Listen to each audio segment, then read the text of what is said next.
ఈనాటి ధ్యాన కీర్తనలో నుండి కొన్ని మాటలు మనం ధ్యానించబోతూ ఉన్నాం. ఈ 119వ కీర్తన భాగంలో 97వ వచనం నుండి 112 వరకు మరి ఈనాటి వాక్య ధ్యానంగా మనం తీసుకున్నాం.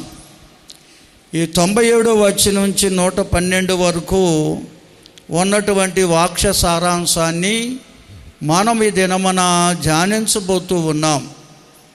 ప్రియులారా, యొక్క వచనాల సారాంశం ఏమిటంటే, దేవుని వాక్యం మన హృదయంలో ఉంటే దైవజ్ఞానంతో నింపబడతామని, దైవజ్ఞానాన్ని ఎవరైతే పొందుకుంటారో వారు నిత్యము దైవ సన్నిధిని సహవాసాన్ని కోరుకుంటారని ఈ కీర్తనలో భక్తుడు ఈ వచనాల్లో తెలియపరిచాడండి వారి అనుభవాన్ని. కనుక దేవుని బిడ్డలమైన మనం వింటున్నవి దేవుని మాటలు. మనం వింటున్న దేవుని మాటలు మన హృదయములో ఉంటే దైవజ్ఞానంతో నింపబడతాం. లోకములో 2 రకాల జ్ఞానాలు ఉన్నాయి. ఒకటి దైవజ్ఞానము, రెండవది లోకజ్ఞానం. కనుక లోకజ్ఞానము, దైవజ్ఞానము అని జ్ఞానం అనేది 2 రకాలుగా ఉంది లోకంలో. అయితే లోకజ్ఞానములో లేనిది దైవజ్ఞానములో ఉంది. అదేమిటంటే, దైవజ్ఞానము కలిగిన వారు వివేకము కలిగి జీవిస్తారట. దైవజ్ఞానాన్ని పొందుకోకపోతే వివేకం అనేది మనకు రాదు. దైవజ్ఞానములో వివేకం అనేది విమిడి ఉంది. కనుక దేవుని బిడ్డలు అనబడే వారందరూ దైవజ్ఞానాన్ని పొందుకోవాలి. ఈ దైవజ్ఞానాన్ని ఎవరైతే కలిగి ఉంటారో వారే వివేకము కలిగి జీవిస్తారని వచనాలు మనకి తేటగా బోధిస్తున్నాయి. ప్రియులారా, నమ్మిన వారు స్తోత్రం చెప్తారా? మనసు పెట్టండి వాక్యం మీద. చాలామంది వాక్యం వింటారు కానీ వాక్యాన్ని హృదయములో స్వీకరించరు. హృదయములోకి స్వీకరిస్తేనే వింటున్న దేవుని వాక్యం నిన్ను దైవజ్ఞానముతో నింపుతుంది. ఆ దైవజ్ఞానమే వివేకము కలిగి జీవించే జీవితాన్ని మనకిస్తుంది. ప్రియులారా, యోబు భక్తుడు యోబు గ్రంథములో పలికినటువంటి అద్భుతమైన మాటలు ఉన్నాయండి. యోబు గ్రంథం 28వ అధ్యాయం 28వ వచనాన్ని చదవండి దయతో. 28 మరియు యెహోవా యందలి భయభక్తులే జ్ఞానమనియు, దుష్టత్వాన్ని విడిచుటయే వివేకమనియు ఆయన నరులకు సెలవిచ్చెను. స్తోత్రం చెప్తారా? కనుక దైవజ్ఞానం అనేది ఎవరైతే పొందుకుంటారో వారు వివేకము కలిగి జీవిస్తారు. వివేకం అనేది ఎవరైతే కలిగి ఉంటారో వారు చెడుతనాన్ని విసర్జిస్తారు. ఎందుకంటే మనం జీవిస్తున్న లోకం మంచి చెడుల మిళితమైన లోకం. ఈ మంచి చెడులో మిళితమైన లోకములో మనం ఉన్నాము కనుక మంచిని ప్రేమించి చెడును విసర్జించి మంచిగా జీవించాలి అంటే దైవజ్ఞానం పొందాలి. దైవజ్ఞానములోనే ఉంది వివేకం. దైవజ్ఞానములోనే ఇముడి ఉంది వివేకం అనేది. లోకజ్ఞానములో లేదండి. స్తోత్రం చెల్లిస్తారా? బిగ్గరగా దేవుని స్తుతించండి. కనుక లోకజ్ఞానం ఎంత పొందుకున్నా కానీ, ఎన్ని డిగ్రీలు పొందుకున్నా, లోకములో ఉన్నటువంటి మరి జ్ఞానమంతా మనం సంపాదించుకున్నా కానీ ఈ లోకజ్ఞానములో వివేకం అనేది లేదు. అందుకంటాడు రోమాపత్రులు అంటాడు, వారి జ్ఞానులమని చెప్పుకుంటూ బుద్ధిహీనులైరి అంటాడు. రోమాపత్రిక 1వ అధ్యాయంలో ఉంటుంది మాటలు. స్తోత్రం చెబుతారా బిగ్గరగా? హల్లెలూయా. రోమాపత్రిక ఒకసారి చదవండి, మీకు అర్థమవుతుంది. 1వ అధ్యాయంలో ఈ మాటలు ఉంటాయండి. రోమాపత్రికలో 21 నుంచి చదవండి దయతో. మరియు వారు దేవుణ్ణి ఎరిగియు ఆయనను దేవుడిగా మహిమపరచలేరు, కృతజ్ఞతాస్తుతులు చెల్లించలేరు. కానీ వారి వివాదముల యందు వ్యర్థులుగా ఉంటారు. వారి అవివేక హృదయం అంధకారమాయను. తాము జ్ఞానులమని చెప్పుకొనుచు బుద్ధిహీనులైరి. వారు అక్షయుడగు దేవుని మహిమను క్షయమగు మనుషుల యొక్కయు పక్షుల యొక్కయు చతుష్పాద జంతువుల యొక్కయు పురుగుల యొక్కయు ప్రతిమా స్వరూపములుగా మార్చిరి. స్తోత్రం చెబుతారా? లోకజ్ఞానం అని ఎంత పొందుకున్నా కానీ ప్రియులరా, లోకజ్ఞానములో వివేచన అనగా వివేకం అనేది లేదు గనుక దేవుడెవరో వారికి తెలియదు, నిజ దేవుడెవరో వారికి తెలియదు. దేవుణ్ణి దేవుడిగా మహిమపరచలేరు. దేవుడు ఆత్మస్వరూపాన్ని ఎరుగక దేవుని యొక్క రూపాలను ఆకాశ పక్షుల రూపాల్లో, భూమృగాల రూపములో, మనుషుల రూపములో, సృష్టిలో ఉన్నటువంటి సృష్టిని దేవుని రూపముగా వారు భావిస్తారు. కనుక ఆత్మస్వరూపైన దేవుణ్ణి దేవుడుగా ఆరాధించలేరు. అందుకని వారి జ్ఞానులమని చెప్పుకుంటారు, అంటే మాకు అన్నీ తెలుసని చెప్పుకుంటారు. కానీ వారు బుద్ధిహీనులైరి అంటాడు భక్తుడు. స్తోత్రం చెప్తారా? కనుక దేవుణ్ణి మనం ఎరిగి జీవించాలంటే, దేవుణ్ణి దేవుడిగా మనం మహిమపరచాలంటే దైవజ్ఞానం పొందుకోవాలి. దైవజ్ఞానం అనేది దేవుని బిడ్డలు పొందుకోకుండా దేవుణ్ణి దేవుడిగా ఆరాధించలేరు. అందుకనే దైవజ్ఞానంలో వివేకం అనేది విమిడి ఉంది. కీర్తన 14వ కీర్తన చూసిన, 53వ కీర్తనలో చూసిన 2వ వచనంలో రాస్తాడు, 14:2లో రాస్తాడు. 53వ కీర్తన 2వ వచనంలో కూడా రాస్తాడు. ఏమనంటే, వివేకము కలిగి దేవుణ్ణి వెతుకువారు కలరేమోనని ఆ దేవుడట ఆకాశము నుండి చూచి నరులను పరిశీలిస్తున్నాడట. హల్లెలూయా. మరి దేవుణ్ణి వెతకాలంటే వివేకం కావాలి. నిజ దేవుణ్ణి అనగా సృష్టికర్తనే దేవుణ్ణి నువ్వు తెలుసుకోవాలంటే, ఆ దేవదేవుణ్ణి దేవుడిగా నువ్వు మహిమపరచాలంటే, ఆయన సన్నిధి సహవాసాన్ని అనుభవించాలంటే వివేకం అనేది నీకు అవసరం. ఆ వివేకం అనేది దైవజ్ఞానములోనే విమిడి ఉంది. ఆ దైవజ్ఞానం ఎవరు పొందుకుంటారంటే, మీరు వింటున్న దేవుని మాటలు నీ హృదయములోకి నువ్వు స్వీకరించగలిగితే ఆ దేవుని మాటలే దైవజ్ఞానాన్ని నీలో పుట్టిస్తాయి. అందుకని మనం వింటున్న దేవుని మాటలను గ్రహించి, దేవా నువ్వు మాట్లాడుతున్న నీ దాసులోంచి మాట్లాడుతున్న ప్రతి మాట నా హృదయంలోనికి పంపించమని నువ్వు అడిగితే చాలు, దేవుడు ఆ మాటలన్నీ హృదయములో ముద్రిస్తాడు. ఆ మాటలు ఎప్పుడైతే నీ హృదయములోకి వస్తాయో నిన్ను దైవజ్ఞానముతో నింపేస్తాయి. దైవజ్ఞానం అనేది ఎప్పుడైతే పొందుకుంటామో వివేకము కలిగి దేవుణ్ణి వెతుకుతాం. అది దేవుడు కోరుకుంటున్నాడండి. కనుక లోకజ్ఞానం ఎంత పొందుకున్నా వారిని దేవుణ్ణి తెలుసుకోలేరు, ఆ దేవదేవుణ్ణి వారు వెతకలేరు, ఆయన సన్నిధిని సహవాసాన్ని వారు ఎంత మాత్రమో పొందలేరు. దైవజ్ఞానంలో ఉన్నటువంటి వివేకం అనేది ఎంత గొప్పదో బైబిల్ గ్రంథంలో ఎన్నో విషయాలు ఉన్నాయండి. అన్నీ ఒక్కసారి మనం ధ్యానించలేము, కానీ ఒకటి రెండు విషయాలు ఈ దినమున ధ్యానించడానికి ఇష్టపడదాం. చూడండి, రాజుల గ్రంథం ఒకసారి తీయండి. రాజుల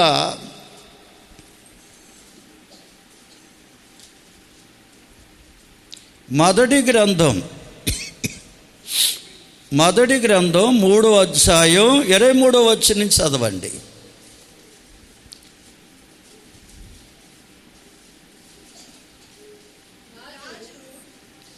ఆ రాజు, బ్రతికి ఉన్నది నా బిడ్డ, చచ్చినది నీ బిడ్డ అని ఒకటియు, రెండవది అలాగు కాదు, చచ్చినది నీ బిడ్డ, బ్రతికి ఉన్నది నా బిడ్డ అని చెప్పుచుండగా, అయితే రాజుగారు అని సొలొమోను రాజు అన్నాడంట, కత్తి ఒకటి పట్టురండి అన్నాడంట. వారు ఒక కత్తిని రాజు సన్నిధికి తేగా, ఆ రాజు అంటాడు, ఆ బిడ్డను 2 భాగములుగా, ఆ బ్రతికి ఉన్న బిడ్డను ఆ 2 భాగాలుగా నరికివేయండి, నరికివేసి ఒక భాగాన్ని ఆ దానికి, ఒక భాగాన్ని దీనికి ఇవ్వండి అన్నాడంట. అంతటా బ్రతికి ఉన్న బిడ్డ యొక్క తల్లి తన బిడ్డ విషయమై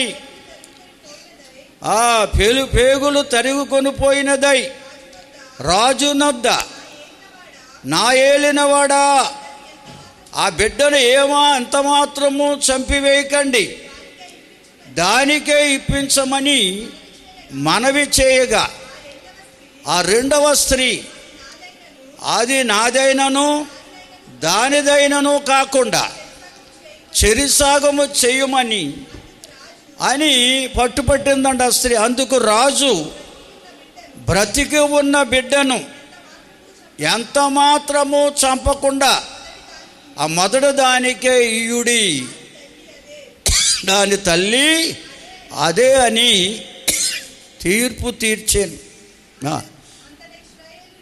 అంతటా ఇశ్రాయేలీలందరూ రాజు ఇచ్చిన తీర్పును గూర్చి విని, న్యాయము విచారించుట యందు రాజు దైవజ్ఞానము నొందినవాడని గ్రహించి అతనికి భయపడిరి. స్తోత్రం చెప్తారా? హల్లెలూయా. భక్తుడైన దావీదు రాజు తరువాత తన కుమారుడైన సొలొమోను ఇశ్రాయేలు సామ్రాజ్యానికి రాజు అయ్యాడు. రాజుగా అభిషేకించబడిన తరువాత కొంతకాలానికి ఒక వివాదం అనేది రాజుగారి సముఖానికి వచ్చిందంట. వివాదం అంటే తగువ అంటాం మనం. 2 వేశ్యలు ఒక బ్రతికి ఉన్న బిడ్డను తీసుకొచ్చారటండి రాజుగారి వద్దకి. ఎందుకంటే 2 వేశ్యలు కూడా ఒకే రోజు బిడ్డలకు అన్నారటండి. వారికి పురుడు వచ్చిందంటే, 2కి కానుపులు వచ్చాయంటే ఒకే రోజు. ఒక దాని బిడ్డ పురుట్లోనే చనిపోయాడంట, ఒక దాని బిడ్డ బ్రతుకు ఉన్నాడు. అయితే 2 మధ్య వివాదం వచ్చింది. ఆ చనిపోయిన బిడ్డ తల్లి ఈ బ్రతుకు ఉన్న బిడ్డ నా బిడ్డ అంటుందంట. ఎందుకంటే చనిపోయిన బిడ్డ తల్లికి తెలుసు ఆ బిడ్డ చనిపోయాడని తెలుసు, తన కాళ్ళ వద్ద చనిపోయాడని తెలుసు. కానీ ఒకే రోజు 2 ప్రసవించారు కనుక ఆ బ్రతుకు ఉన్న ఆ బిడ్డ నా బిడ్డ అని వాదిస్తుందట్టే అండి. హాస్పిటల్లో జరిగిందండి ఈ సంభవం. ఈ బ్రతుకు ఉన్న బిడ్డ తల్లి అంటే అది కాదు, ఈ బ్రతుకు ఉన్న బిడ్డ నా బిడ్డే, నా బిడ్డ చనిపోలేదు, దాని బిడ్డే చనిపోయాడని ఈమె. ఈ తగువ చివరికి ఎక్కడికి వెళ్ళిపోయింది? రాజుగారి యొక్క సముఖానికి వెళ్ళిపోయింది. సొలొమోను రాజు ఆస్థానానికి వెళ్ళిపోయింది. 2 వాదిస్తున్నారు, నా బిడ్డ బతుకున్న బిడ్డ అని. కాదు, నా బిడ్డ అని 2 వాదిస్తుంటే రాజుగారు దైవజ్ఞానం పొందుకున్నవాడు కనుక, దైవజ్ఞానంలో వివేకం అనేది ఉంది కనుక ఆయన వివేచించి ఒక కార్యం చేశాడు. అక్కడ సైనికులతో చెప్పాడు, ఖడ్గాను కత్తి పట్టుకురండి అన్నాడు. కత్తి పట్టుకొచ్చారట. ఆ బిడ్డను 2 ముక్కలుగా నరికేసి ఒక ముక్క దానికి, ఒక ముక్క దీనికి ఇచ్చేయండి అన్నాడంట. స్త్రీలకి ఇచ్చేయమన్నాడంట. వెంటనే ఆ బ్రతిక ఉన్న బిడ్డ తల్లి పేగులు తరిగిపోయినగా చాలామంది నాకు కడుపు తరిగిపోయిందంటారు. నిజంగా కన్న ప్రేమ అంత గొప్పది. ఆ బ్రతిక ఉన్న బిడ్డ తల్లి, అయ్యా బిడ్డను చంపకండి, దానికే ఇచ్చేయండి అందట. ఆ చనిపోయిన బిడ్డ తల్లి అంటుంది, లేదు, ఆ బిడ్డను 2గా నరికి దానికి నాకు పంచేయండి అంటున్నాను. వెంటనే రాజుగారు అన్నారు, ఆ బిడ్డను చంపకండి, ఆ మొదటి దానికి ఆ బిడ్డను చంపొద్దంది కదా, ఆ బిడ్డే నిజమైన ఈ బిడ్డ యొక్క తల్లి. దేవునికి స్తోత్రం. అంటే తల్లి ప్రేమ ఎంత గొప్పదో దైవ జ్ఞానముతో కలిగినటువంటి సొలొమోను గ్రహించాడు. సొలొమోను చేసిన తీర్పు ఇశ్రాయేలు ప్రజలందరికీ ఆనందాన్ని, ఆశ్చర్యాన్ని ఇచ్చిందట. అందరూ అంటున్నారు, రాజుగారు దైవజ్ఞానము కలిగిన వాడు. దేవునికి స్తోత్రం. న్యాయం చేయాలంటే దైవజ్ఞానం కావాలి. లోకజ్ఞానంతో ఎంత మంది న్యాయాధిపతులు ఉన్నా తగిన న్యాయం చేయలేరు. అందుకే వారికి ఏం కావాలి? వారికి సాక్ష్యాలు కావాలి. లోకంలో కోర్టులకు వెళ్ళండి, న్యాయాధిపతులను అడగండి, పిల్లటనాడు చెప్తారు, సాక్ష్యాలు కావాలంటారు. అక్కడ సాక్ష్యాలు 2-3 సాక్ష్యాన్ని తీసుకుంటారు అక్కడ. కానీ సొలొమోను సాక్ష్యం తీసుకున్నాడా?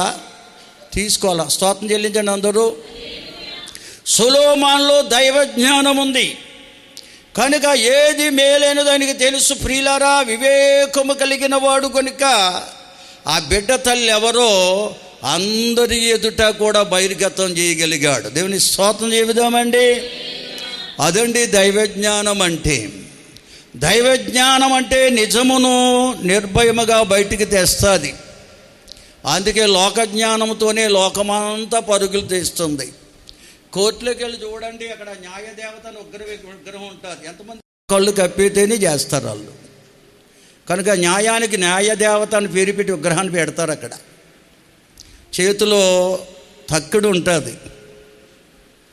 కనుక అందుకని లోకజ్ఞానముతో ఉన్నటువంటి ఎంతటి వారైనా న్యాయము చేయలేరు. వారు అక్కడ సాక్ష్యాలను బట్టి మాత్రమే న్యాయం తీరుస్తారు. స్తోత్రం చెబుదామా. వారికి అక్కడ ఆధారం కావాలి, న్యాయాలు కావాలి, ఇక సాక్ష్యాలు కావాలి. కానీ దైవజ్ఞానములో వివేకం ఉంది కనుక సాక్షులు అక్కర్లేదండి. దేవుని స్తోత్రం చెల్లిందాం అందరం. బిగ్గరగా స్తోత్రం చెప్పండి. అందుకే సొలొమోను ప్రసంగి గ్రంథం రాస్తూ అందులో మాట తెలియజేశాడండి. ప్రసంగి గ్రంథం 3వ అధ్యాయం 11వ వచనం చదవండి. దేవుడు మనుషులందరికీ కూడా శాశ్వత కాల జ్ఞానాన్ని ఇచ్చాడు. అనగా వారు చనిపోయే వరకు వారితో ఉంటుంది ఆ జ్ఞానం. కానీ దేవుని కార్యాలనేవి తెలుసుకునే శక్తి లోకజ్ఞానములో లేదు. దేవుని స్తోత్రం. అందుకే దేవుని బిడ్డలు ప్రియులారా, దేవుని వాక్యాన్ని హృదయములో స్వీకరించాలి. వినేసి విడిచిపెడితే నీకు దైవజ్ఞానం రాదు. వినేసి విడిచిపెట్టినాం కాదు, విన్న వాక్యాన్ని హృదయములో స్వీకరించే మనసు నీకుంటే చాలు. మన మధ్యలో ఉన్న పరిశుద్ధాత్ముడే ఆ వింటున్న మాటలు మన హృదయములో ముద్రిస్తాడు. హల్లెలూయా. ఆ దేవుని మాటలే మనకు దైవజ్ఞానాన్ని ఇస్తాయి. అందుకే నేను ముందే చెప్తానమ్మా, మీ మందిరంలో అడుగెట్టే ముందు ద్వారం వద్దే దేవునికి అప్పగించుకుని ప్రార్థన చేసుకోండి. ప్రభువా, మీ దాసులు మాట్లాడుతున్న ప్రతి మాట నా హృదయములో ముద్రించండి అని అక్కడే అప్పగించుకుని రావాలో అనుకని పదే అందుకు చెప్తుంటాం మేము. స్తోత్రం చెప్తారు అందరూ. బిగ్గరగా దేవుని స్తుతిస్తారండి. హల్లెలూయా, హల్లెలూయా. చూడండి ప్రియులారా, బైబిల్ గ్రంథంలో ఎన్నో విషయాలు ఉన్నాయి. ఆదికాండంలో మరొక భక్తుడు ఉన్నాడండి. ఆదికాండం 41వ అధ్యాయం చూడండి ఒకసారి. 41 అధ్యాయంలో 38వ వచనం నుంచి చదవండి. ఇతడు ఇశ్రాయేలులో 11వ వాడు, యాకోబు సంతానముల యోసేపు. ఎన్నోసార్లు మీకు చెప్పినటువంటి పాఠం ఇది. యోసేపు దైవ దర్శనాన్ని పొందిన భక్తుడు. బాల్య దినములందే యోసేపును దేవుడు దర్శించాడు. చక్కని దర్శనముల ద్వారా యోసేపును దేవుడు దీవిస్తే తన దర్శించిన దేవుని దర్శనాన్ని నమ్మాడాయన. దేవుడు తను ఏ విధంగా హెచ్చించబోతున్నాడో బాల్య దినముల యందే యోసేపు నమ్మాడు, దైవజ్ఞానం పొందుకున్నాడు. కనుకనే అతని జీవితం అంతా వివేకముతోనే నడుచుకున్నాడండి. అన్నలకు తన కలిగిన దర్శనాలు చెప్తే అవహేళన చేశారు, అపహాసం చేశారు. మా అందరం నీకు దాసులమైపోతామా, తల్లిదండ్రులు కూడా నీకు దాసులైపోతారా, నీకు ఉన్నతమైన స్థితిలో ఉంటావా అని హేళన చేసినా కానీ యోసేపు దేనికి కూడా చింతించలేదండి. దేవుని మీదే మనసు పెట్టుకున్నాడు, దైవ సన్నిధిని సహవాసాన్ని కలిగి ఉన్నాడు. అంతేకాదు అన్నలను పరామర్శించడానికి అనగా అన్నలకు ఆహారం తీసుకుని గొర్రెల మందలు మేపుతున్న అన్నల వద్దకు వెళితే అన్నలో యోసేపును పట్టుకుని అయా కలలు కనేవాడు వస్తున్నాడని హేళన చేసి యోసేపును పట్టుకుని నీరులోని గోతులో పడేసినప్పుడు కూడా అతడు దైవ సన్నిధిని సహవాసాన్ని కోరుకుని అనగా దేవునికే ప్రార్థన చేశాడు కానీ అన్నదమ్ముల మీద కోపపడలేదండి. దేవుని స్తోత్రం. దైవ చిత్తానికి అప్పగించుకున్నాడు. కనుకనే దేవుడు అన్నల యొక్క మనసులు మార్చి ఆ గోతులోంచి తీసి అక్కడ వ్యాపారస్తులు వెళ్తున్నారు, ఐగుప్తుకు వెళుతున్నటువంటి వ్యాపారస్తులకు అమ్మేసేలా చేశాడు దేవుడు. ఆ వ్యాపారస్తులకు అమ్మేశారు అన్నదమ్ములు. అమ్మేసి యోసేపు పై వస్త్రాన్ని తీసి ఒక జంతువును వధించి తన రక్తాన్ని పూసి తన తండ్రైన యాకోబు వద్దకు పట్టుకెళ్ళి ఇదిగో క్రూరమొగొట్టి తమ్ముడైన యోసేపును చంపేసిందని అబద్ధం చెప్పారు. యాకోబు ఎంతో దుఃఖించాడు కుమారుడు కొరకు, ఎందుకంటే యోసేపును అత్యధికంగా ప్రేమించాడట ఆయన. స్తోత్రం చెబుదామా. దుఃఖించాడు. అయినా యోసేపును వ్యాపారస్తులు తన ఒంటెల వెనకాల కట్టుకుని అనగా తాడు కట్టి ఒంటెల వెనకాల నడిపించుకెళ్ళారని చరిత్రలో రాశారు. ఎడారి ప్రాంతంలో నడిపించుకెళ్తున్నా కానీ యోసేపు దేవునికే ప్రార్థన చేశాడట. దేవునికి అప్పగించుకున్నాడు. వివేకం గలవారు చేసే పనులు ఇవి. కనుక యోసేపుని తీసుకెళ్ళి ఐగుప్తులో ఒక ధనవంతునికి అమ్మేశారు. పోతేపర్ అనే ధనవంతునికి అమ్మేశారు. పోతేపర్ ఇంట్లో పనివాడిగా ఉన్నాడు యోసేపు. యోసేపు నిత్యము దేవునికి ప్రార్థించేవాడు కనుక, దైవ సన్నిధిని వెతికేవాడు కనుక యోసేపును బట్టి పోతేపర్ ఇంటిని దేవుడు బహుగా దీవించాడట. అది చూసిన పోతేపర్ తన ఇంటంతటి మీద అధికారిగా నియమించుకున్నాడు యోసేపుని. పనివాడిగా వెళ్ళినటువంటి యోసేపు పోతేపర్ ఇంటికి అధికారి అయిపోయాడు. హల్లెలూయా. అయినా సాతాను శోధించడం మానలేదు యోసేపుని. పోతేపర్ భార్యని ప్రేరేపించి యోసేపును పాడు చేయాలనుకుంది సాతాను. పోతేపర్ భార్య ఎంతగా యోసేపును బలవంతం చేసిన యోసేపు పాపానికి దూరంగా పారిపోయాడు. హల్లెలూయా. వివేకం అనేది మనలో ఉంటే, దైవ జ్ఞానం పొందుకుంటే పాపం ఎంతగా నేను ప్రేరేపించిన పాపానికి దూరంగా పారిపోతాం. దేవునికి స్తోత్రం. యోసేపు ఆ విధంగా పాపానికి దూరంగా పారిపోయిన అబద్ధ సాక్ష్యమును బట్టి, పోతేపర్ భార్య ఇచ్చిన అబద్ధ సాక్ష్యాన్ని బట్టి యోసేపుని తీసుకెళ్ళి చెరసాలలో వేశారు. చెరసాలలో ఉన్నా చింతించలేదంటే యోసేపు దైవ సన్నిధిని వెతుకుతున్నాడు, దేవునికే ప్రార్థన చేస్తున్నాడు. చెరసాలలో కూడా దేవుడు అద్భుత కార్యం జరిగించాడు. హల్లెలూయా. ఐగుప్తులో రాజుగారు వద్దనటువంటి అధికారులు ఇద్దరు వారు చేసిన నేరాన్ని బట్టి అయితే చెరసాలలో ఉన్నారట. ఆ ఇద్దరు అధికారులకు దేవుడు దర్శనాలు ఇచ్చాడు. జరగబోయే విషయాలు తెలియపరిస్తే ఆ ఇద్దరు అధికారులు కూడా దుఃఖముఖముతో ఉన్నారంట, భయభ్రాంతులతో ఉండవు. యోసేపు చూసి ఏమైంది ఇలా మీరున్నారంటే వారిద్దరు కళలు కూడా వారు తెలియజేశారు. ఇలా రాత్రి కళ వచ్చింది, ఆ కళలే మమ్మల్ని కలత పెట్టాయి అన్నప్పుడు ఆ కళల భావాన్ని చెప్పాడు యోసేపు. దేవుని స్తోత్రం. అందులో ఒకడు విడిపించబడ్డాడు, ఒకడేమో శిక్షకు అప్పగించబడ్డాడు. ఆ రెండు కళల భావం నెరవేరింది. ఒకడేమో జైల్లోంచి విడిపించబడి రాజుగారి వద్ద గిన్నె అందించేవాడిగా మళ్ళా ఉద్యోగాన్ని పొందుకున్నాడు. వాడు వెళ్ళే ముందు యోసేపు చెప్పాడు, ఇదిగో రాజుగారి వద్దకు మళ్ళా వెళ్తున్నావు కనుక నా కోసం ఒకసారి రాజుగారికి చెప్పమన్నాడు. నేను అన్యాయంగా చెరసాలలోకి వచ్చానని చెప్పమన్నాడు. కానీ వాడు మర్చిపోయాడంట. హల్లెలూయా. వాడు మర్చిపోయినా దేవుడు మర్చిపోయాడా? మర్చిపోలేదండి. రాజుగారికి, ఐగుప్తు రాజైన ఫరోకే దేవుడు దర్శనమిచ్చాడు, ఓ కళను చూపించాడు. ఆ ఐగుప్తులో జరగబోతున్న కార్యాలను కళ రూపములో చూపిస్తే ఐగుప్తు రాజైన ఫరో భయభ్రాంతుడై ఐగుప్తు దేశమంతా చాటింపేయించాడంట. జ్ఞానులందరినీ ఆహ్వానించాడంట. ఐగుప్తు జ్ఞానులు, వారందరూ లోకజ్ఞానులు కనుక అందరూ వచ్చారు. ఆ కళ కళను చెప్పాడిన ఫరో, కానీ కళ చెప్పాడు కానీ కళాభావం వారెవరూ వివరించలేకపోయారు. దైవజ్ఞానం గలవారు వివరించగలరండి.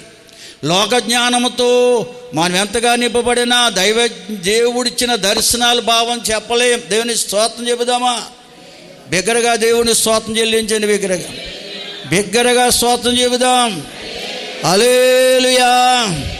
నిన్న పాయికరాపేటలో పాస్టమ్మ గారు, అక్కడ ఉన్న పాస్టమ్మ గారు వారి దర్శనం కొరకు చెప్పారు. ఆమె దర్శనం వచ్చిందంట.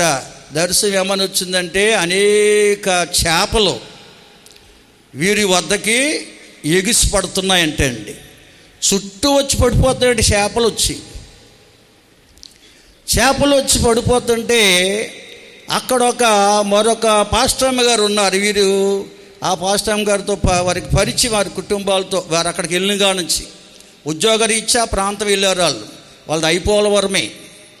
ఉద్యోగరీత్యా ప్రాంతంలో నక్కపల్లిలో కంపెనీలో ఆయన డ్యూటీ చేస్తుంటాడు. సోదరుడు సెలవులో సేవకు వెళ్తుంటాడు. చర్చి కట్టారు, సేవ జరుగుతుంది అక్కడ. స్తోత్రం చెబుదామండి. వారింటికి ఉదయం వెళ్ళాను నేను. ఆ సహోదరి టిఫిన్ పెడుతూ మాట్లాడుతూ, అయ్యగారు రాత్రి నాకు మొన్న 4 రోజుల క్రితం దర్శనం వచ్చింది, చేపలు విస్తారంగా వచ్చి మీద పడుతున్నాయి, నాకు అర్థం కాలేదు. మరొక సహోదరి ఏమో నీళ్ళలో పడిపోతే చేపలు ఆవిడని కొరికేస్తున్నట్టుగా వచ్చాయి. నేను ఇదిగో ముందు ఇక్కడికి వచ్చిన తర్వాత చర్చికి వెళ్ళేవాళ్ళం. ఆ చర్చ్ పాస్టర్ గారు కూడా వృద్ధులే, వారిని చూశాను, వారి ఇంటికి తీసుకెళ్ళా. ఆ పాస్టర్ గారిని అడిగాను, అయ్యా అమ్మా ఈ దర్శనం వచ్చింది నాకేంటో అర్థం కావట్లేదు అంటే, చేపలు సాతాను సాదృశ్యం అందంట.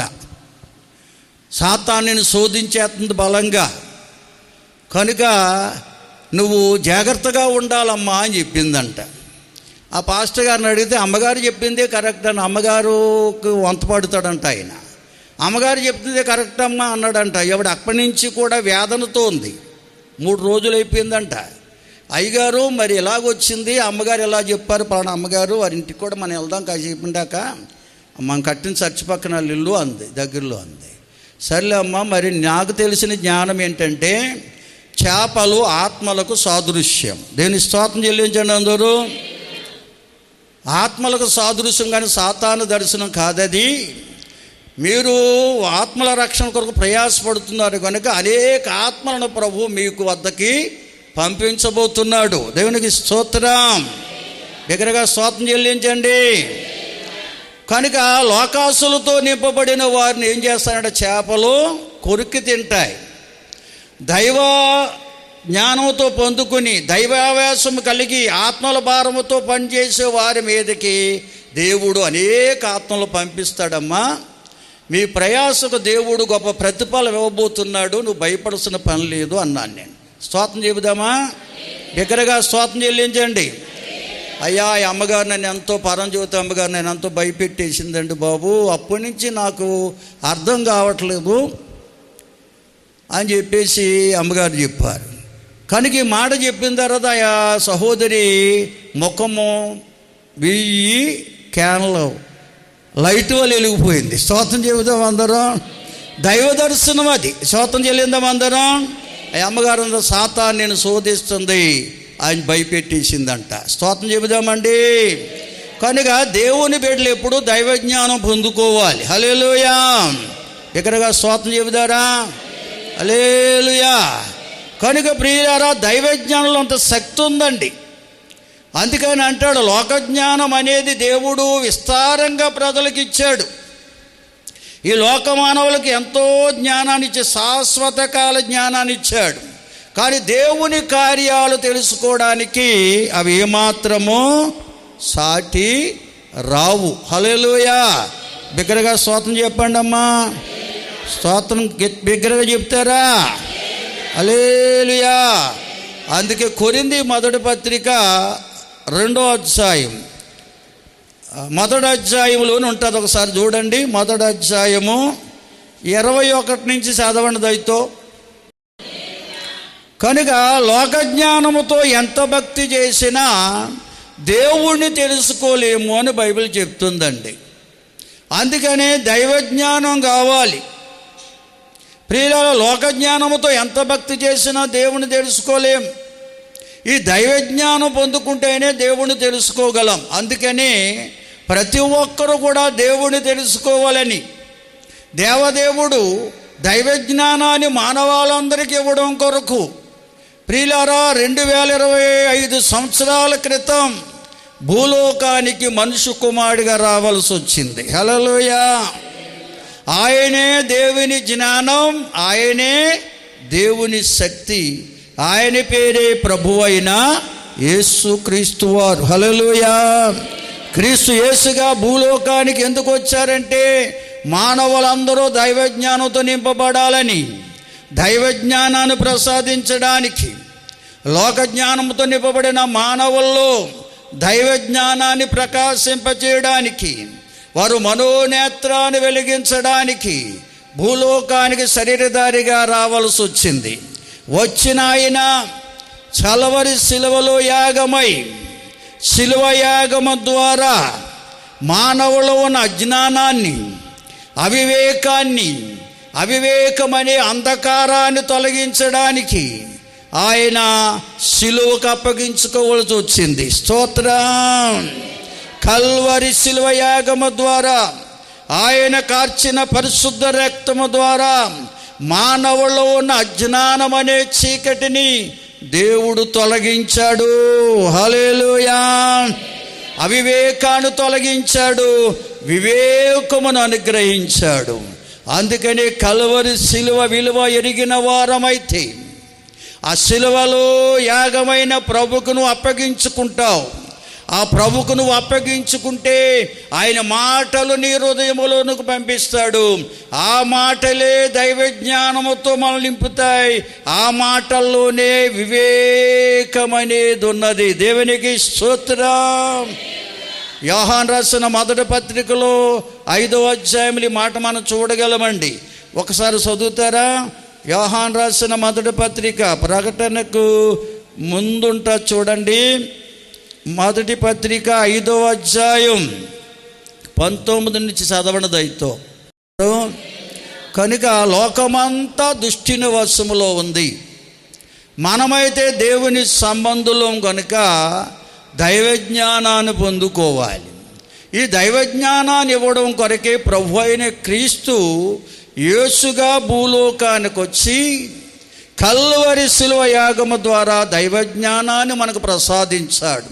ఆ దైవజ్ఞానములోనే ఉంది వివేకం. హల్లెలూయా! దేవుని తెలుసుకునే జ్ఞానం అది. ఆ వివేకం అనేది ఉంది. ఈ వివేకం అనేది ఎవరైతే పొందుకుంటారో వారు విగ్రహముల జోలికి వెళ్ళరండి. దేవుడి విగ్రహము కాదని ఎరుగుతారు. ఆయన ఆత్మస్వరూపని, వాక్యమైన దేవుడని నమ్ముతారు. దేవునికి స్తోత్రం! హల్లెలూయా! కనుక ప్రభు అయిన యేసుక్రీస్తు వారు భూలోకానికి ఎందుకు వచ్చారంటే వివేకము లేని మానవాళికి వివేకమునివ్వడానికి వచ్చారు. అవివేక హృదయముతో అంధకారమయమైన మానవ యొక్క హృదయాన్ని శుద్ధీకరించి వివేకముతో నింపడానికి, దేవుణ్ణి ఎరిగి కలిగి జీవించేవారిగా చేయడానికి ప్రభు అయిన యేసుక్రీస్తు వారు భూలోకానికి వచ్చి కల్వరి శిలువ యాగము ద్వారా మానవాళికి దైవజ్ఞానాన్ని ప్రసాదించారు. ఆ దైవజ్ఞానములోనే ఉంది వివేకము. స్తోత్రం చెబుతారా? హల్లెలూయా! అందుకని ప్రియులారా, కొరింథీ మొదటి పత్రికలోనే మరొక మాట ఉంటుందండి. కొరింథీ మొదటి పత్రిక 2వ అధ్యాయం 15-16 వచనాలు చదవండి దయతో. కనుక ఆత్మ సంబంధం ఎందుకు ఇక్కడ రాయబడిందంటే, జ్ఞాన వివేకములకి ఒక పేరు పెట్టబడింది. క్రీస్తు ఆత్మలోనే జ్ఞాన వివేకములు ఉన్నాయి. క్రీస్తు ఆత్మకు మరొక పేరుంది, జ్ఞాన వివేకములు గల ఆత్మ. దేవుని స్తోత్రం చెబుతారా? పౌలు గారు ఆయన పరిచర్యలో అనేక సార్లు దేవుడికి ప్రార్థించాడంట, ప్రభువా నీ మాటలు చెబుతున్నాను, వారు వింటున్నారు, గ్రహిస్తున్నారో లేదో నాకు తెలియదు నాయనా, నిన్ను ఎరిగి కలిగి జీవిస్తున్నారో లేదో తెలియదు, కనుక వారికి మీ జ్ఞాన వివేకములు గల ఆత్మనివ్వండి అని ప్రార్థించేవారట పౌలు భక్తుడు.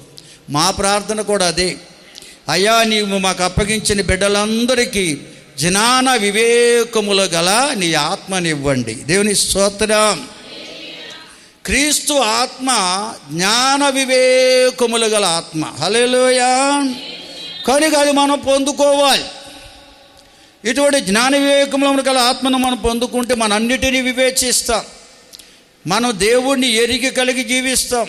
ఎవరిని పూజించాలో ఎవరిని పూజించకూడదు, ఎవరిని సేవించాలో ఎవరిని సేవించకూడదు, మనం ఏం చేయాలో ఏం చేయకూడదు, ఏం చేస్తే దేవునికి మహిమ చెల్లుతుందో ఇవన్నీ మనం ఎరిగి ఉంటామండి. అదే జ్ఞాన వివేకములు గల ఆత్మ అంటే. దేవుని స్తోత్రం చెబుతారా? చూడండి ప్రియులారా, మార్కు రాసిన సువార్తలో ఒక సన్నివేశం ఉంది. యేసుక్రీస్తు ప్రభువారు శరీరధారిగా భూలోకములో సంచరిస్తున్న దినాలవి. అప్పుడు జరిగిన సంభవం ఒకటి చదువుకుందాం మనం. మార్కు సువార్త 8వ అధ్యాయం. అంటే ఈ సువార్తలో చాలా వివరంగా ఉంది ఈ మాట. 14 నుంచి చదవండి దయతో.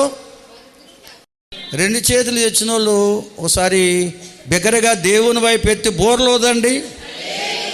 హల్లెలూయా. మీరు ఇక్కడ ఉన్నారో లేదో మాకు తెలియాలి కదా. మనసు ఇక్కడే ఉన్నారు, మనసులు ఎక్కడికో వెళ్ళిపోతున్నట్టున్నాయి. వెళ్ళనవ్వకండి, ఎందుకంటే మనసును స్వాధీనపరుచుకున్నవాడే శ్రేష్ఠుడు. స్తోత్రం చెబుతారు అందరూ. ఈ మనసును స్వాధీనపరచుకో. దేవుని వాక్యానికి ఒక పేరు ఉందండి, నోటికి కళ్ళెము లాంటిదని రాశాడు యాకోబు పత్రికలో. స్తోత్రం చెల్లిస్తారు అందరూ.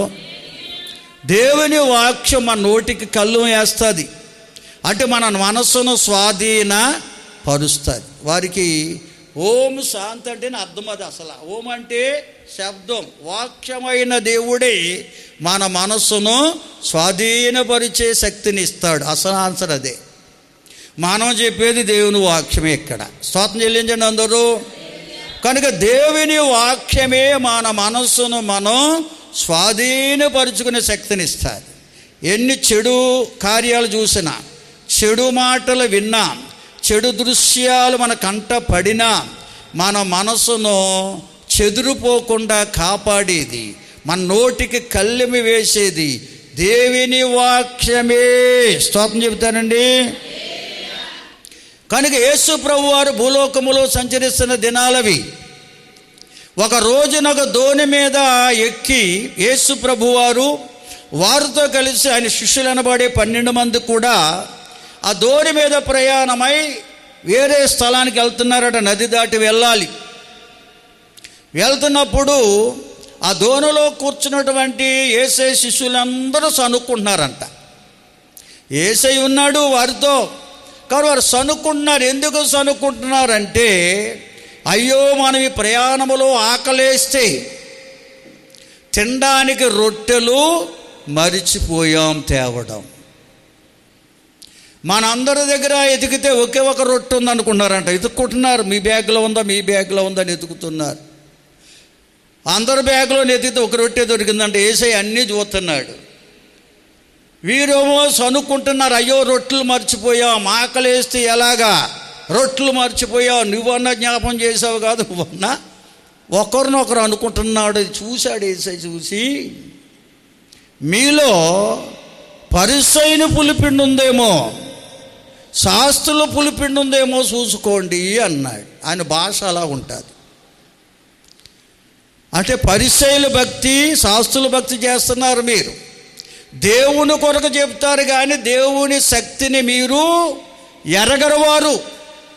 శాస్త్రులు దేవుని కొరకు ఎంతైనా చెప్తారు, పరిసయ్యులు దేవుని కొరకు ఎంతైనా చెప్తారు, కానీ దేవుని శక్తిని వారు ఎరగిన వారు. హల్లెలూయా.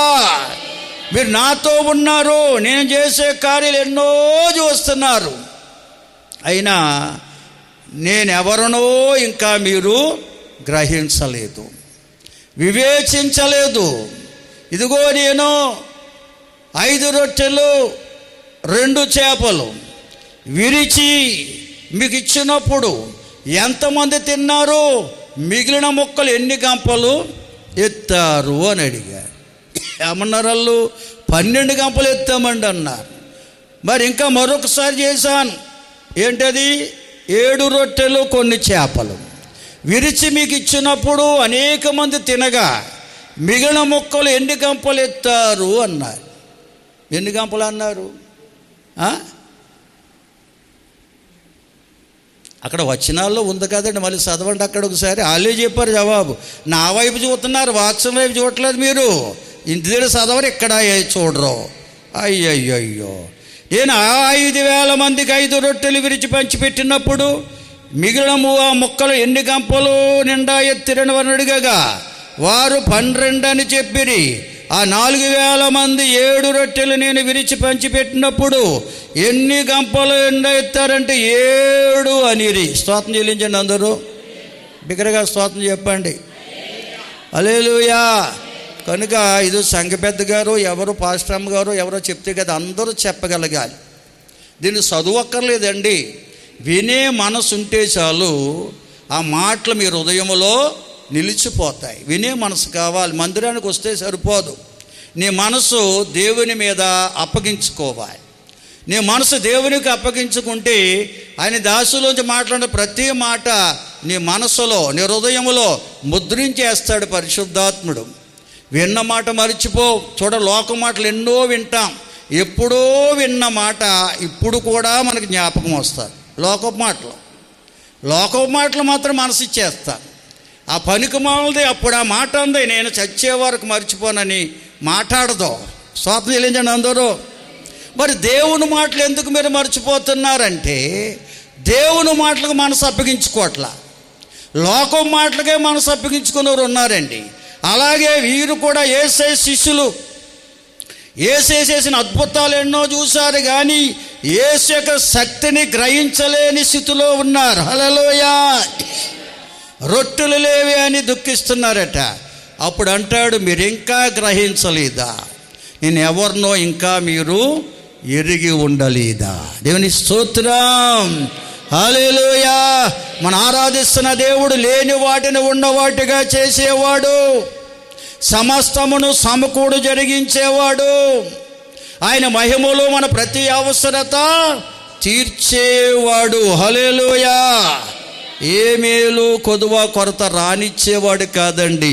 నువ్వు ఆయనకు అప్పగించుకుంటే, ఆయన శక్తిని నువ్వు ఎరిగి ఉంటే, ఆయన ఎంత గొప్ప దేవుడో నిజంగా నువ్వు ఎరిగి ఉంటే ఆయనకు అప్పగించుకుంటావు, ఆయనకు నువ్వు ప్రార్థన చేస్తావు. అదే ఆయన సన్నిధి సహవాసమని ఎదగడం అంటే. దేవుని స్తోత్రం. హల్లెలూయా. అందుకని యాకోబు పత్రికలో మాటను త్వరగా చదవండి. 3వ అధ్యాయం 13వ వచనం చదవండి దయతో. హల్లెలూయా. అందుకే దేవుడు నమ్ముకున్న బిడ్డలను ప్రశ్నిస్తున్నాడు ఇక్కడ భక్తుడు. మీలో జ్ఞాన వివేకములు గలవారెవరు అని అడుగుతున్నాడు. ప్రభు నమ్ముకున్నారు, మంచిదే. ప్రభువాక్యం మీలో ఉందా? ప్రభువాక్యం మీలో ఉంటే జ్ఞాన వివేకములు గలవారై ఉంటారు. ప్రభు నమ్ముకుంటున్నారు, కానీ ప్రభువాక్యాన్ని హృదయములో స్వీకరించకపోవడం వల్ల జ్ఞాన వివేకములు లేని వారుగా ఉంటున్నారు. అందుకనే వారు లోక జ్ఞానాన్నే పొందుకుంటున్నారట, ప్రకృతి జ్ఞానాన్నే పొందుకుంటున్నారట. లోక విషయాలే వారికి తెలుసు, ఎందుకంటే అది దెయ్యాల జ్ఞానం అంటున్నాడు. దెయ్యాలు కూడా దేవుడిని ఎరిగినవి ఉన్నాయండి. యేసు అంటే దెయ్యాలకు తెలుసు, కానీ యేసుకు లోబడవవి, యేసు మాటలు స్వీకరించవవి. హల్లెలూయా. అందుకనే దెయ్యాలు కూడా యేసును చూసి వణుకుతాయి. స్తోత్రం చెల్లించండి అందరూ. ఆయన దేవుని కుమారుడని నమ్ముతాయి. హల్లెలూయా. అటువంటి దయ్యాల జ్ఞానం కాదు మనలో ఉండేది, దైవ జ్ఞానం ఉండాలి. దైవ జ్ఞానము పరలోకముండి మనలోకి వచ్చేది. అది పరలోకం నుండి దేవదేవుడు ఇస్తున్నటువంటి దేవుని వాక్యాన్ని నువ్వు స్వీకరిస్తే దైవజ్ఞానంతో నింపబడతావు. జ్ఞాన వివేకం గలవాడిగా గలదానిగా మార్చబడతావు. ఆ దైవజ్ఞానమే నీలో నీ హృదయాన్ని పవిత్రపరుస్తుంది, పరిశుద్ధపరుస్తుంది. మృదువైనదిగా మంచి సమస్త విధమైన మంచి ఫలాలతో, కనికరముతో, అలాగే మంచి ఫలాలతో మనల్ని నింపి మంచి వారిగా మనల్ని మార్చేస్తుంది. దేవుని స్తోత్రం, హల్లెలూయా. కానీ దైవజ్ఞానం అనేది అంత గొప్పదండి. కనుక వింటూ దేవుని మాటలు వింటున్న సోదరి సోదరుడా, ఆ మాటలు హృదయములో స్వీకరించు. వినేసి విడిచిపెట్టే మనసు నీకు రాకూడదు. నువ్వు ప్రభుకు అప్పగించుకుంటే దైవజనులోంచి మాట్లాడుతుంది ప్రతి మాట నీ హృదయములో దేవుడు ముద్రిస్తాడు. హల్లెలూయా. నువ్వు బాప్తిసం పొందినా పొందకపోయినా కానీ దేవుని మాటలు హృదయములో స్వీకరించే మనసు ఉంటే చాలు. ఆయన అందరూ హృదయములో ముద్రించే దేవుడు. దేవుని స్తోత్రం చెబుదాం. ఎందుకంటే ఆయన అందరినీ ఒకే రీతిగా ప్రేమించే దేవుడు. కనుక దేవుని మాటలు మన హృదయములోకి ఎప్పుడైతే స్వీకరిస్తామో జ్ఞాన వివేకములు గల వారిగా మార్చబడతామండి. వివేకము కలిగి నిత్యము దేవుని వెతికేవారు ఉంటాం. నీకేది అవసరమున్నా, ఏ కొదువున్నా, కొరతున్నా, ఏ వ్యాధి బాధ ఉన్నా, ఎటువంటి సమస్యలు నీకు ఎదురవుతున్నా ప్రతి సమస్య నుంచి విడిపించేవాడు, బలపరిచేవాడు ఆయనే. ఆయనకు మనం అప్పగించుకుందాం. రండి, ఎవరికి వారు లేచి నిలబడితే మీరు అప్పగించుకుంటే ప్రభు తన ఆత్మతో మిమ్మల్ని అభిషేకించబోతున్నాడు. జ్ఞాన వివేకములు గల ఆత్మను మీకు ఇవ్వడానికి ఇష్టపడుతున్నాడు. సకల ఆశీర్వాదాలకు కారణభూతుడు అయిన మా పరలోక తండ్రి, మీకే వందనాలు, స్తోత్రాలు, స్తుతులు అర్పిస్తున్నాము నాయన. ఇంతవరకు అయ్యా మీరు మాట్లాడిన ప్రతి మాటను బట్టి వందనాలు నాయన. విన్న వాక్యం వృధాగా విడిచిపెట్టకుండా ప్రతి ఒక్కరూ హృదయములోకి స్వీకరించి మనసు వారికి ఇవ్వండి అయ్యా. నీ మాటలే కదా జ్ఞాన వివేకములు కలగవారుగా మనం చేసేవి.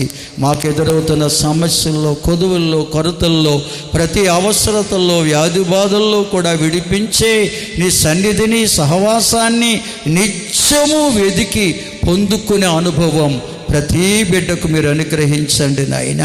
అయ్యా, వచ్చిన ప్రతి బిడ్డను దీవించండి. తెచ్చిన ప్రతి కానుక అంగీకరించండి ప్రభువా.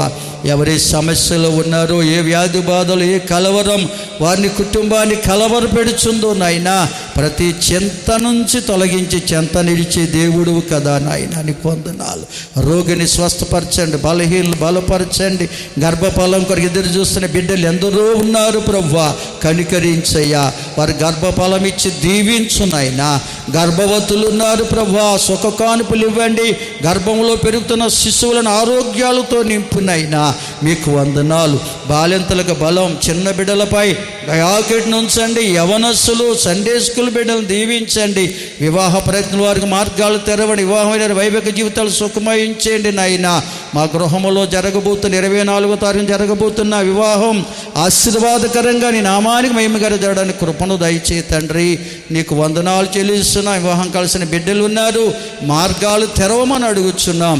ఆయా దేశాల్లో, ఆయా రాష్ట్రాల్లో, ఆయా ప్రాంతాలను ప్రియ సంఘ బిడ్డలందరినీ కాచి కాపాడండి. వారి కష్టాన్ని ప్రతిఫలం ఇవ్వండి నాయన. తద్వారా కుటుంబాలకి మేలు దయచేయండి.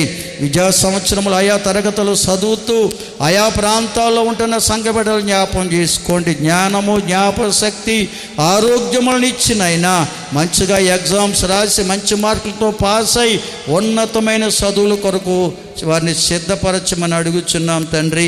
ఈ మందిర పరిచర్యలో, నిర్మాణములో సహకరించిన ప్రతి కుటుంబాన్ని దీవించునైనా. సహకరించి వారు లేవనెత్తండి. మా గ్రామ ప్రజలు, రాష్ట్ర దేశ ప్రజలు, నాయకులను దీవించండి తల్లి. శాంతరత్నమ్మ గారి యొక్క చిన్న మనవడు, ప్రియ కుమారుడు అయ్యా మధు కొరకు ప్రార్థిస్తున్నా. వాడి ప్రయత్నాన్ని సఫలపరిచి చక్కని ఉద్యోగంలో స్థిరపడి కృప వాడికి కూడా దయచేసి నేను బిడ్డలందరూ ప్రార్థనా సాయం కోరుచున్నారు నైనా. ప్రతి ఒక్కొక్కరిని దీవించి బలపరచమని మా గ్రామ ప్రజలు, రాష్ట్ర దేశ ప్రజల నాయకులను దీవించి ఆశీర్వదించమని, బలపరిచి సహాయం చేయమని యేసునామములో అడిగి వేడుకొనుచున్నాం తండ్రి, ఆమేన్. మన తండ్రి అయిన దేవుని ప్రేమ, కుమారుడైన యేసుక్రీస్తు వారి దివ్య కృప, పరిశుద్ధాత్మ దేవుని సన్నిధి, సమాధానం. భక్తులారా, మనకి మన కుటుంబాలకు లోకములో క్రీస్తు యేసుని ప్రేమిస్తున్న సకల ప్రజలకు సదాకాలం తోడుగా ఉండి నడిపించును గాక. ఆమేన్. యేసు రక్తమే జయం, ప్రవేశు రక్తమే జయం. యేసునామానికి సంపూర్ణ విజయం కలుగునుగాక. ఆమేన్. అందరికీ వందనాలు. ప్రభు మనం దీవించుగాక.